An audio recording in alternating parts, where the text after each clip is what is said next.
नमस्कार, मैं विजया राजलक्ष्मी आप सभी दर्शकों का स्वस्थ जीवन कार्यक्रम में बहुत बहुत स्वागत करती हूँ। दर्शक, आज हम जिस विषय पर बात करने जा रहे हैं, इस विषय पर लोग बात करने से बहुत कतराते हैं, बहुत झिझक महसूस करते हैं और आज हम इसी विषय पर बात करने जा रहे हैं। तो आप सोच रहे होंगे दर्शक कि ऐसा कौन सा विषय है जिस पर लोग बात करने से कतराते हैं, क्योंकि आज का जो दौर है ऐसा कोई विषय शायद रहा नहीं है जिस पर बात करने से लोग कतरा रहे हैं। इतना मीडिया है, बहुत सारे प्लेटफॉर्म है जिससे लोग अपनी बातों को, यहाँ तक कि अपने निजी जीवन को भी शेयर कर रहे हैं। लेकिन आज हम जो विषय लेकर आए हैं इस पर लोग अभी भी बात करने से कतराते हैं, लेकिन यह धीरे धीरे हमारे समाज में गहरा संकट बनते जा रहा है। और आज का हमारा विषय है आजकल के युवाओं में बढ़ती आत्महत्या की प्रवृत्ति।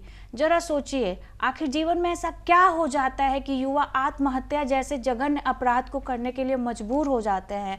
आज के युवा जिसमें सपना और जोश भरे पड़े होते हैं, उसके बाद भी अपने जीवन से हार रहे हैं। ये बहुत ही सोचनीय विषय है और इस पर चर्चा करना बहुत ही महत्वपूर्ण है। तो आज हम इसी विषय पर चर्चा करेंगे और आशा करेंगे कि आप सभी दर्शकों के लिए यह एक आशा की किरण बनेगी। और इस पर चर्चा करने के लिए हमारे साथ हमारे स्टूडियो में मौजूद हैं डॉक्टर सुहानी, मनोचिकित्सक। मैडम, आपका हमारे स्टूडियो में बहुत बहुत स्वागत है। जी, बहुत बहुत धन्यवाद आप सभी का। मैम, ये जो आत्महत्या की प्रवृत्ति है, इसकी शुरुआत कैसे होती है, इसका ओरिजिन क्या है, इसके बारे में हमें सबसे पहले बताएं। जब आप आत्महत्या या सुसाइड की बात करते हैं, जैसे कि मैं आपको बता दूं, सितंबर माह जो है, जिसमें 10 सितंबर का जो तारीख होती है, उसको हम सुसाइड प्रिवेंशन डे की तरह सेलिब्रेट करते हैं। बिल्कुल। तो ये जो सुसाइड, ऑरिजिन ऑफ सुसाइड या स्टेजेस ऑफ सुसाइड, ये कोई एक दिन का प्रोसेस नहीं होता, इसमें काफ़ी समय लगता है। स्टार्ट होता है सुसाइडल आइडिएशन से, मतलब एक पेशेंट कह सकते हैं या एक इंसान जिसके अंदर कुछ आइडियाज़ होते हैं कि जीवन नहीं जीने की इच्छा बहुत तरीक़ों से जो अंदरूनी रूप से आती है, और वो फिर इंटेंशन में बदलती है, सुसाइड इंटेंट में बदलती है। और वो कर पाने की जो हिम्मत होती है, जब वो चीज़ें डेवलप करती हैं, जैसे कि होपलेसनेस, मतलब ज़िंदगी में कुछ आगे तक ना देख पाना, और जब ये लगता है कि सब कुछ ख़त्म हो रहा है या ख़त्म हो सकता है, तब वो चीज़ें सुसाइड, अटेम्प्टेड सुसाइड, मतलब सुसाइड को या आत्महत्या को पूरा करने तक की क्षमता प्रदान करता है। और ये डिफरेंट स्टेजेस होते हैं सुसाइड के डेवलपमेंट, सुसाइड आइडिएशंस के डेवलपमेंट के लिए। तो किस तरह के स्टेज होते हैं मैम, उसको हम कैसे पहचान पाते हैं, क्योंकि इसमें तो बहुत सारे रिस्क फैक्टर भी होते होंगे। बिल्कुल। रिस्क फैक्टर्स की जब आप बात करते हैं तो हम इन चीज़ों को बहुत सारे पार्ट्स में डिवाइड करते हैं। जैसे वर्ल्ड वाइड अगर आप डेटा देखते हो तो अभी लगभग almost 7,000, more than 7,000 deaths per year suicide से होते हैं। वर्ल्ड वाइड डेटा है, जो कि इंडिया में बहुत ही ज़्यादा है, और सब डायग्नोस्ड, या फिर जिसको आप कह सकते हो कि जिनकी रिपोर्टिंग नहीं होती, वो और भी ज़्यादा है। सो जब आप रिस्क फैक्टर्स की बात करते हो तो डिफरेंट एज ग्रुप, सबसे पहले उम्र की बात कर सकते हैं, जिसमें कि जो यंग जनरेशन्स है, अभी दोनों peaks of age, starting from आज के समय में 15 to 14 ईयर्स एक हाई रिस्क ग्रुप होता है। फिर उसके बाद पोस्ट रिटायरमेंट, जैसे 65-70 ईयर्स भी एक हाई रिस्क ग्रुप की तरह कंसिडर किया जाता है, जिस समय लाइफ के प्रेशर्स अलग तरीके से आते हैं। तो एज ग्रुप में एक एज का फैक्टर होता है। दूसरा होता है कंप्लीटेड सुसाइड। कंप्लीटेड सुसाइड कहने का मतलब होता है कि किसी ने अगर अटेम्प्ट किया और कितना वो कंप्लीट हुआ। तो मेल्स में जो कंप्लीटेड सुसाइड का रेट है वो ज़्यादा है। अटेम्प्ट रेट्स कुछ हद तक फीमेल्स में ज़्यादा है, लेकिन कंप्लीटेड सुसाइड का रेट मेल्स में ज़्यादा होता है अदर देन फीमेल्स। उसके बाद होता है जैसे कि अनएम्प्लॉयमेंट, काम नहीं होना। फिर उसके बाद आप कह सकते हो मैरिटल स्टेटस, शादीशुदा। सिंगल लोगों में इसका इंसिडेंस ज़्यादा है रादर देन मैरिड कपल्स। उसके बाद जैसे कि हम कहते हैं सेपरेटेड, डिवोर्स्ड, या फैमिली प्रेशर, प्रॉब्लमेटिक फैमिलीज, जो आजकल के समय में एक बहुत बड़ी समस्या है, फैमिली प्रेशर्स। इन सब चीज़ों में भी हम सुसाइड का अटेम्प्ट और कंप्लीटेड सुसाइड दोनों ही बहुत ज़्यादा देखी जाती है। जो मोड ऑफ अटेम्प्ट होता है वो मेल्स और फीमेल्स में बहुत हद तक अलग होता है, जिस तरीके का सुसाइड अटेम्प्ट किया जाता है। जैसे कि ज़्यादातर मेल्स गन फायर इंजरी या इन तरीक़ों से अपने आप को ख़त्म करने की कोशिश करते हैं, इसीलिए मेल्स में ये थोड़ा ज़्यादा होता है। फीमेल ज़्यादातर कुछ पॉइज़न के फॉर्म में ओरली लेने का या फिर अपने आप को हैंग करने का, ये सब चीज़ें करने का ज़्यादा देखा जाता है। फिर अगर हम आते हैं जैसे कि फैमिली बैकग्राउंड और फैमिली बैकग्राउंड हो गया, प्रेशर्स हो गए, इन सब चीज़ों को रिस्क फैक्टर से रिलेट हम कर सकते हैं। ओके मैम, आपने बहुत सारे टर्म का यूज किया, जैसे महिला का एक अप्रोप्रिएट एज में शादी नहीं होना, एक वो भी प्रेशर उन पे बन जाता है। और या फिर शादी हो गई महिलाओं की, उसके बाद भी अगर वो महिला सिर्फ घरेलू मतलब गृहिणी है, तब तो वो काम अपना संभाल लेती हैं, परंतु अगर एक कामकाजी महिला है, उनके ऊपर बहुत ही ज़्यादा बोझ हो जाता है कि उनको अपना ऑफिशियल वर्क भी देखना है और घर का काम भी देखना है। तो उनमें किस तरह के सिम्टम्स देखे जाते हैं अगर वो इस तरह स्ट्रेस से गुजर रही हों? क्योंकि बहुत सारा टर्म यूज होता है मैम, एक हो गया डिप्रेशन, एंजाइटी और बाइपोलर डिसऑर्डर, तो इसको कैसे डिफ्रेंशिएट कर पाएंगे मैम हम?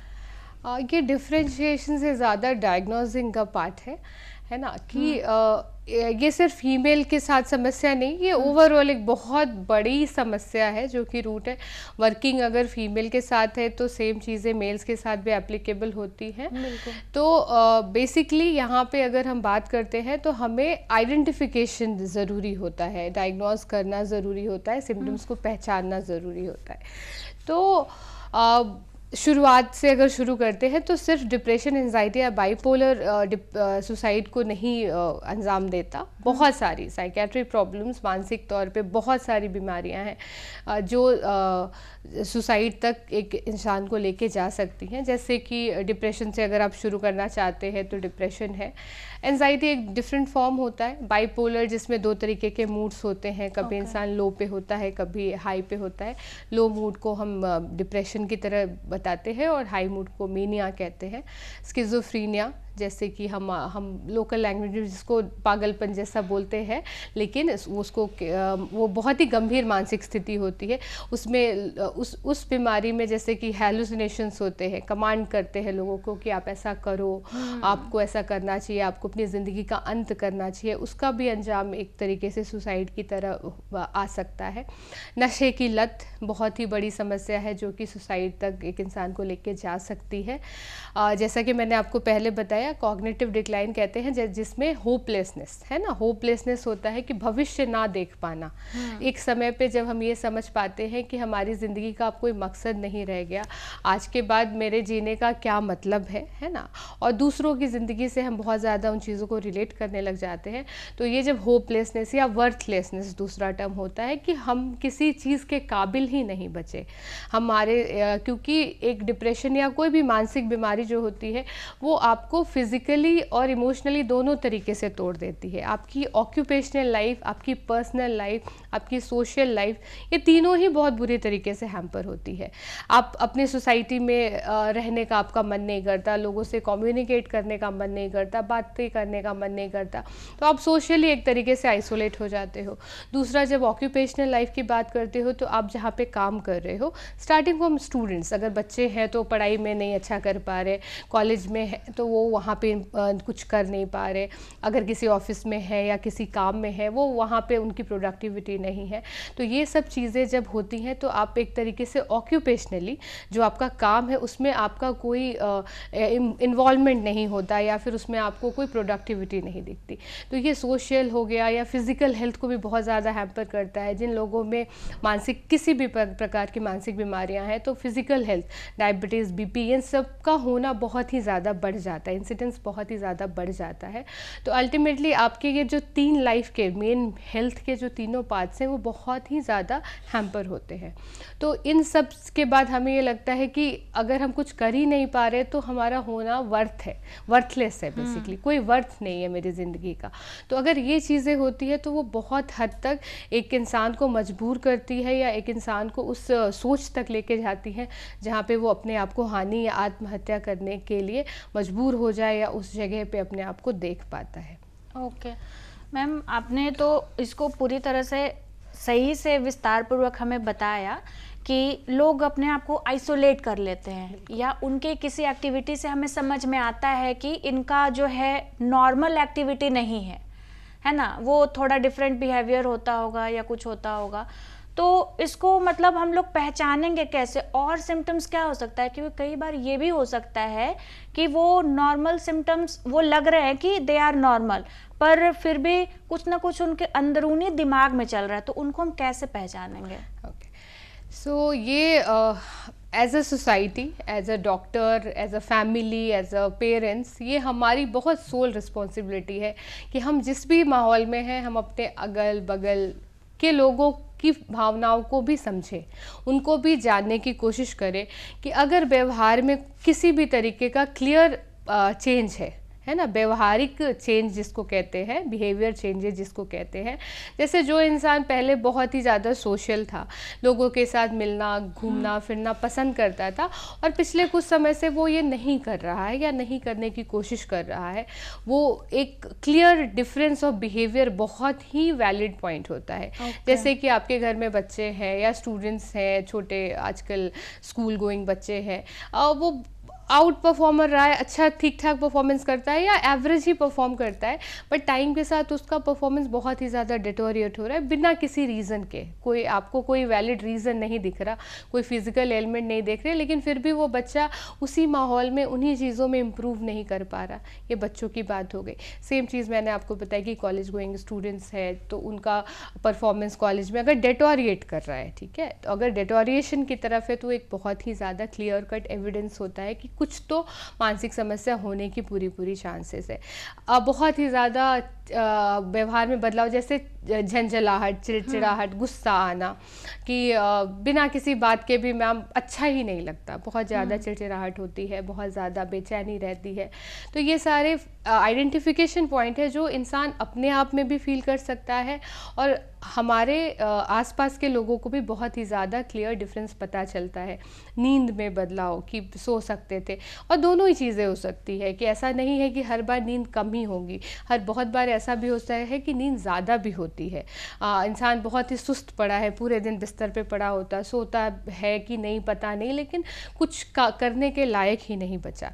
उसके बाद कोई भी नई चीज़ें, जैसे कि नशे की नई आदत लग जाना, कि उन चीज़ों से बचने के लिए इंसान नशे का सेवन चालू कर रहा है। पहले ऐसा नहीं होता था, अपने आप को रोक पाता था, लेकिन अब नहीं रोक पाता है। तो एक सिग्निफिकेंट समय के लिए अगर ये चीज़ें हो रही हैं तो ये हमारी जिम्मेवारी है, हम उनसे पूछें कि क्या आप ऐसा कुछ फील कर रहे हो, आप अपने आप में कोई बदलाव फील कर रहे हो, और अगर ऐसा है और या आप ऐसा फील कर रहे हो तो उनको मदद की ज़रूरत है, जिसको हम कहते हैं कि they need help, they deserve to be helped. उनको मदद की ज़रूरत है और हमें उनकी मदद करनी चाहिए। वो मदद परिवार से शुरू होकर डॉक्टर्स तक जाती है, और वहाँ पे जिस भी तरीके की मदद होती है, वो मेडिसिन हो सकती है, काउंसलिंग हो सकती है, या फिर जो आगे का प्रोसेस होता है वो करके हम उनको उन चीज़ों से प्रिवेंट कर सकते हैं।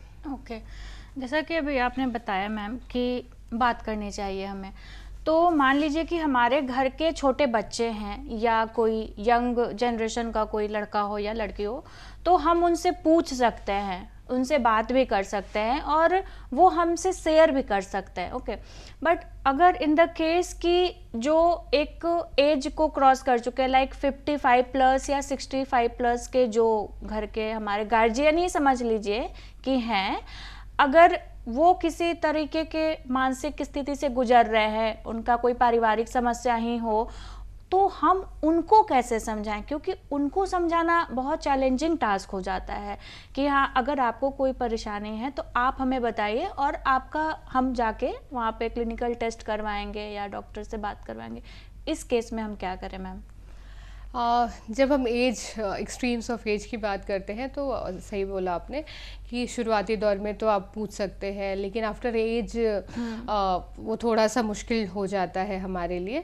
लेकिन उस उम्र में 2-3 चीज़ों का प्रभाव भी बहुत ज़्यादा होता है, क्योंकि फिज़िकल इलनेस जैसे कि डायबिटीज़, बीपी आज के बदलते माहौल में बहुत ही ज़्यादा कॉमन है, हर दूसरे तीसरे इंसान को वो चीज़ें हैं।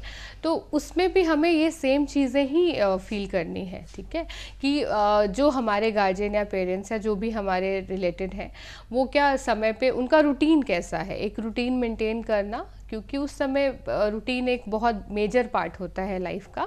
वो उन चीज़ों को समय पे सो रहे हैं कि नहीं सो रहे हैं, खा रहे हैं कि नहीं खा रहे, चिड़चिड़ाहट कैसी है, घर का कुछ जो काम है उन चीज़ों में उनका इन्वॉल्वमेंट कैसा है, पारिवारिक माहौल में बातचीत कैसा है, तो ये चीज़ें हम अपने आप से फील कर सकते हैं। कन्विंसिंग मुश्किल हो सकता है, लेकिन बहुत सारे तरीके होते हैं जिन तरीक़े से हमें उनको कन्विंस करना ही पड़ता है और ट्रीटमेंट के लिए समझाना ही पड़ता है। और अगर नहीं डायरेक्टली तो अपने किसी भी डॉक्टर से, है ना, किसी भी फिजिशियन की हेल्प से या फिर किसी भी फैमिली डॉक्टर की हेल्प से उनको थोड़ा सा काउंसलिंग की तरफ मोड़ा जा सकता है, और अगर ज़रूरत हो तो दवाइयों का सहारा लिया जा सकता है। ओके। अब अगर हम यंग जनरेशन की ओर चले, जैसा कि हमारा मुख्य विषय है कि युवाओं में ये प्रवृत्ति बहुत ही ज़्यादा बढ़ती जा रही है, क्योंकि आजकल के जो यंग जनरेशन के लोग हैं वो बहुत ज़्यादा सोशल मीडिया से प्रभावित हो रहे हैं, ठीक है। तो उसमें भी ऐसा हो रहा है कि जैसे किसी बड़े एक्टर का या अपने किसी भी आइडल पर्सन को अगर वो इस तरह का अटेम्प्ट करते देखते हैं तो उनके दिमाग में भी ये आता है कि ये इनके पास इतना था फिर भी ये ऐसा कदम उठा लिए, तो we are just normal people, तो हम लोग भी ऐसा कर सकते हैं। तो इनको इन सभी चीज़ों से कैसे बचाया जाए? तो ये एक टर्म हम डिस्क्राइब करते हैं जिसको हम एक वर्दर इफ़ेक्ट बोलते हैं या पेनम्ब्रा जो बोलते हैं। उसमें ये होता है, एक फिनोमिनन होता है, कॉपीकैट फिनोमिनन टाइप्स होता है। तो इसमें ये चीज़ होती है कि जब भी कोई इंसान जो हायर सोशियो इकोनॉमिक का है, मतलब कोई सेलिब्रिटी है हमारे अपने टर्म्स पे, तो उनमें अगर ये सुसाइड देखा जाता है तो उसके बाद नॉर्मल पॉपुलेशन में सुसाइड के अटेम्प्ट के चांसेस बढ़ जाते हैं। इसका कारण सिर्फ इतना है, रिलेटिबिलिटी, है ना, लोग उस चीज़ों से रिलेट करना शुरू करते हैं। जैसा कि आपने ऑलरेडी कहा कि वो ऐसा था फिर भी उसने किया, या वो उसकी सिचुएशन ऐसी थी, बहुत चीज़ों में, है ना, कि वो फेल किया लाइफ में, मैं भी फेल कर रहा हूँ तो मुझे ये करना चाहिए, उसने ये अचीव नहीं कर पाया। तो बेसिकली एक रिलेटिबिलिटी वाला पार्ट आता है। दूसरा वही कंपैरिजन वाला पार्ट आता है कि इतना कुछ होने के बाद भी जब लोग ये कर सकते हैं तो हमारे अंदर वो एक हिम्मत आती है, एक बूस्टअप आता है कि शायद वो सही था, है ना, क्योंकि कहीं ना कहीं हम उनको अपना इतना ज़्यादा आइडल मानते हैं कि वो हम ब्लाइंड फॉलोअर्स हो जाते हैं।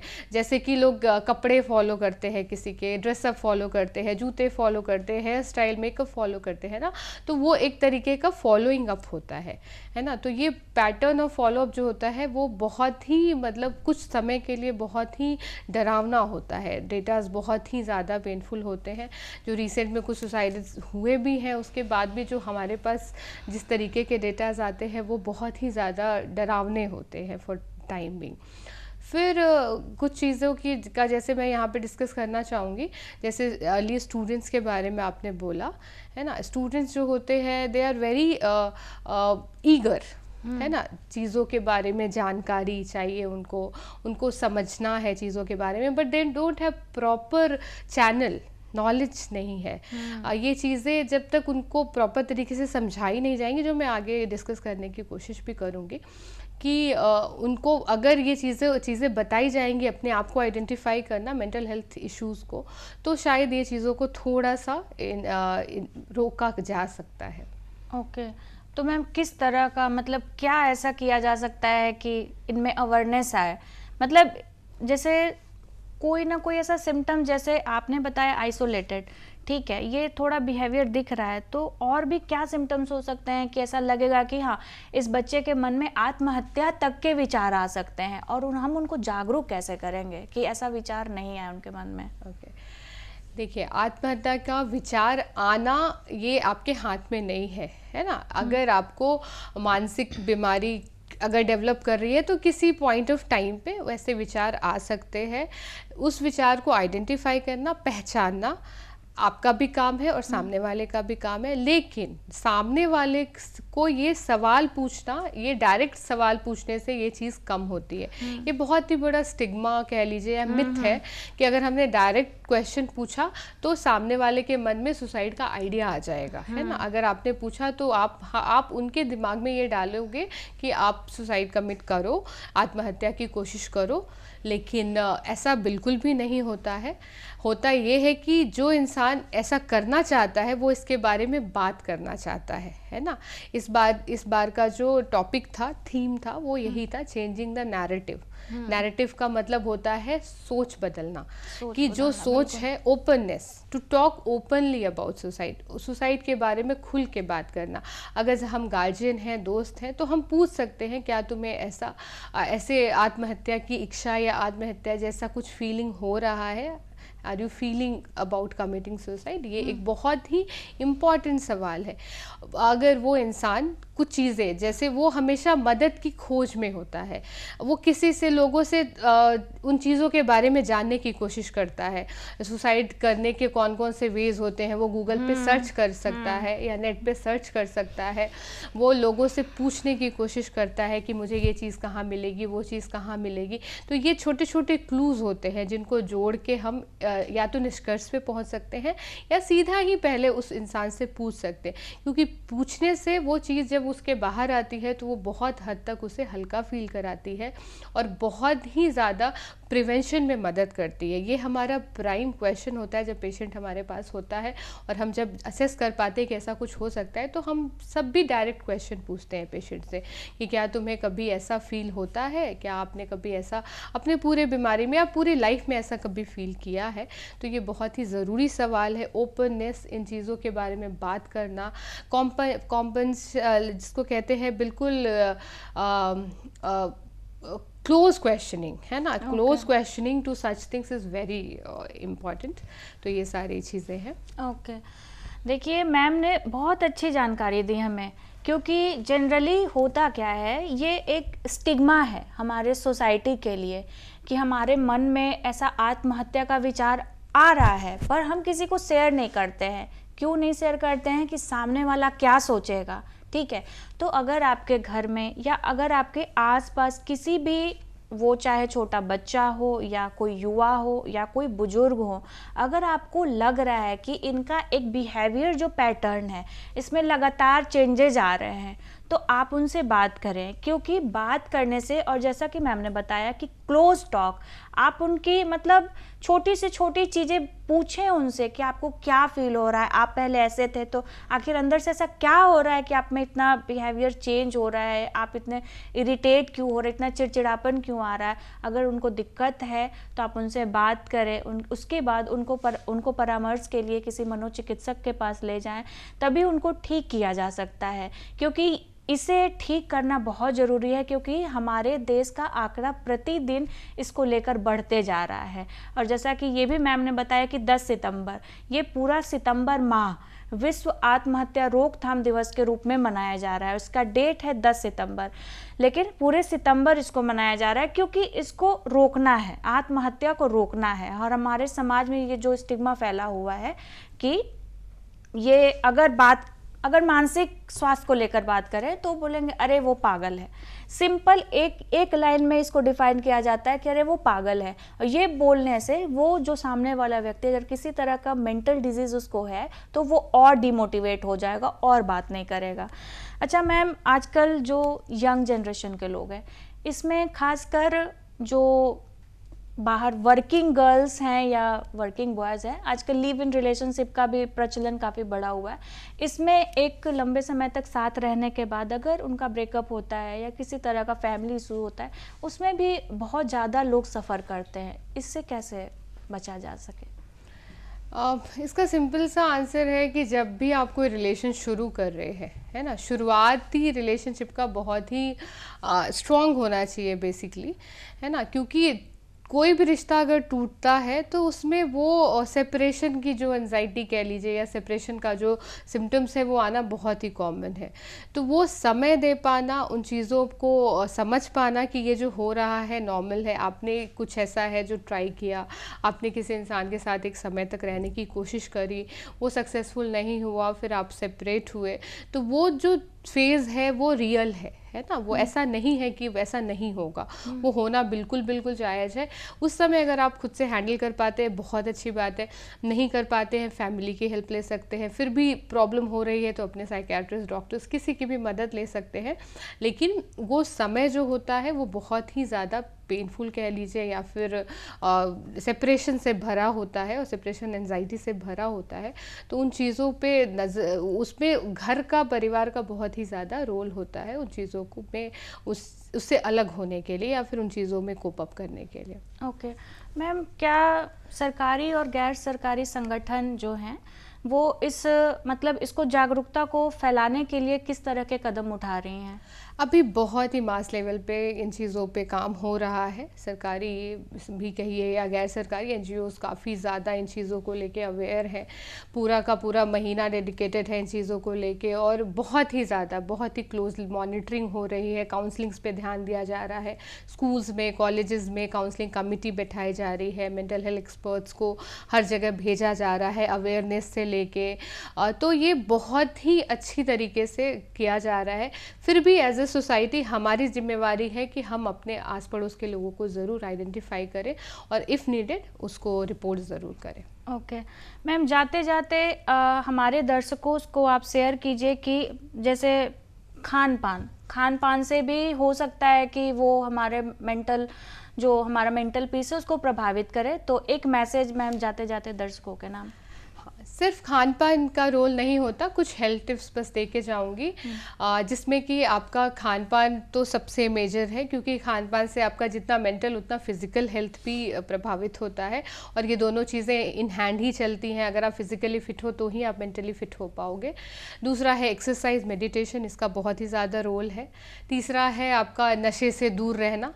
तो चौथा कह सकते हो आप सोशलाइजेशन, जैसे लोगों से मिलना, बात करना, जिमिंग करना, पार्क करना, ये सब चीज़ें काफ़ी ज़रूरी है।